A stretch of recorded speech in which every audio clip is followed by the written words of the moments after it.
కాకినాడ జిల్లా పెద్దాపురం నియోజకవర్గం మార్లవ గ్రామ సర్పంచ్ తోట రామకృష్ణ ఆధ్వర్యంలో తెలుగుదేశం బీజేపీ జనసేన పెద్దాపురం నియోజకవర్గ ఉమ్మడి అభ్యర్థి నిమ్మకాయల చిన్నరావుజప్ప జనసేన ఇన్ఛార్జ్ తుమ్మల బాబు బీజేపీ నాయకులు గ్రామంలో ప్రతి ఇంటికి వెళ్లి తిరుగుతూ సూపర్ 6 హామీలు తెలుపుతూ మనమందరం అభివృద్ధి వైపు నడవాలంటే వచ్చే ఎలక్షన్లో ఎమ్మెల్యేగా నాకు సైకిల్ గుర్తుపై ఓటు వేసి ఎంపీగా గ్లాస్ గుర్తు మీద ఓటు వేయాలని ప్రజలను కోరారు। కార్యక్రమంలో తెలుగుదేశం నాయకులు జనసేన నాయకులు యాల రాంబాబు బుదిరెడ్డిల చంటి కాతా పెదరాయుడు ఇళ్ల ప్రకాశం నకరాజు గంగా కొండేబతుల శివ ఎల్లిశెట్టి నాని పడాల వీర రాఘవులు ఇతర గ్రామ సర్పంచులు గ్రామ కార్యకర్తలు ఈ కార్యక్రమంలో పాల్గొన్నారు।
మరలావ గ్రామంలో ఈ ఉమ్మడి అభ్యర్థిగా ప్రచారం జరిగింది।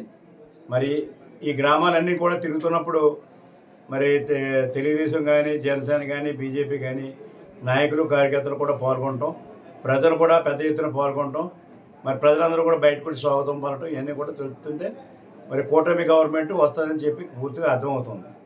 ఇవాళ చంద్రబాబు నాయుడు గారు కూడా మేనిఫెస్టో రిలీజ్ చేశాడు।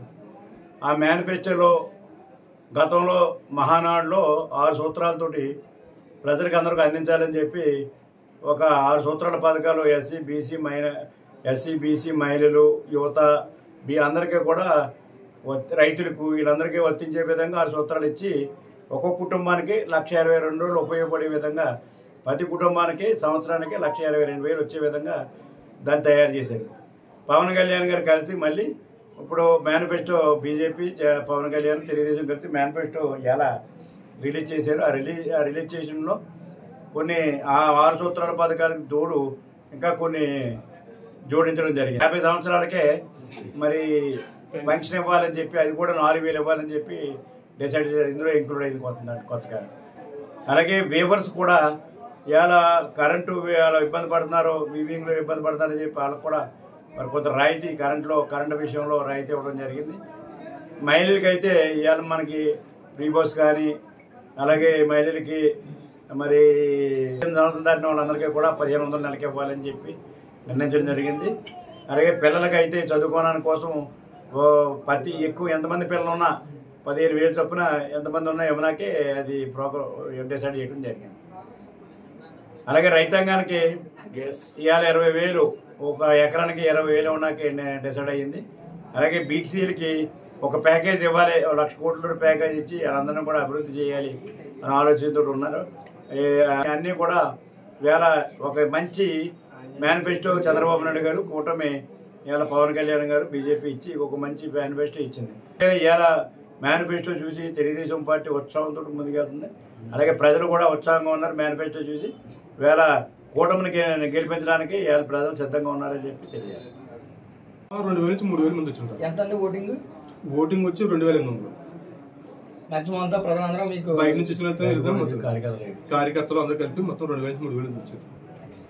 పవన్ కళ్యాణ్ గారి యొక్క ఆ విధానాల్ని మనం ఆలోచిస్తే ఒకటే అనిపిస్తోంది, మహాపట్టుదల కలిగినటువంటి వ్యక్తి ఆయన, మామూలు వ్యక్తి కాదు। హృదయంలో ఉన్నటువంటిది ఏది ఉంటే అది బయటికి కక్కుతాడు, దాన్ని తప్పితే ప్రశ్నించడానికి ఏమాత్రం కూడా వెరవనటువంటి మనిషి। ఆ ప్రశ్నించే తత్వం ఉంది కనుకనే ఆయన్ని పక్కకి నెట్టాలనేటువంటి ప్రయత్నం జగన్మోహన్ రెడ్డిది, అది సాధ్యం కాదు। ప్రశ్నించేవాడు ఎవడైనా ఉంటే అతను మాట తప్పడండి, మాట తప్పకుండా ముందుకు జరగాలంటే ఇవాళ తెలుగుదేశం జనసేన బీజేపీ కలిసినటువంటి ప్రభుత్వం రావాలి। పట్టాలన్నీ పట్టుకెళ్ళి ఈ పట్టాలు ఇస్తారని రాడెళ్ళారు. సంతకాలు పెట్టిన తర్వాత పట్టాలు వస్తాయి మీకు ఎంకంగానే సంతకాలు పెట్టారు కదా అని ఈ పట్టాలు పెట్టుకెళ్ళి జగన్మోహన్ రెడ్డి గారు బ్యాంకుల్లో తాకట్టు పెట్టాడు. లక్షల కోట్ల అప్పులు తీశాడు. అది మొన్న బయటకు వచ్చింది. అనుకున్న టైం దాటిపోయింది. ప్రభుత్వం ఖజానాలో డబ్బు లేదు, కట్టలేకపోయాడు. బొక్క బయటపడింది. పడి ఆడాళ్ళకి వెళ్ళింది. తాకీదులు డబ్బులు కట్టండి అన్నారు.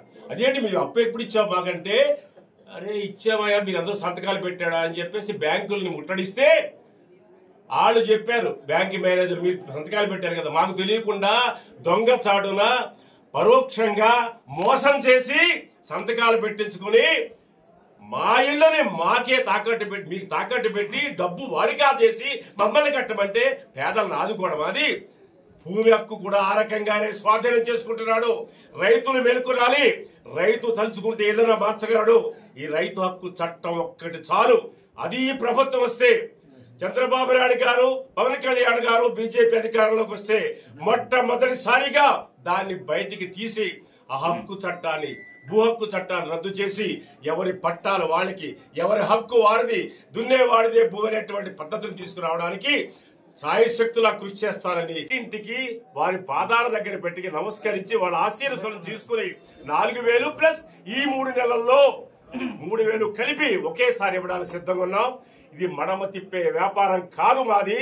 ఈ దేశంలో బాగుపడాలంటే ఒక్క ఈ ప్రభుత్వం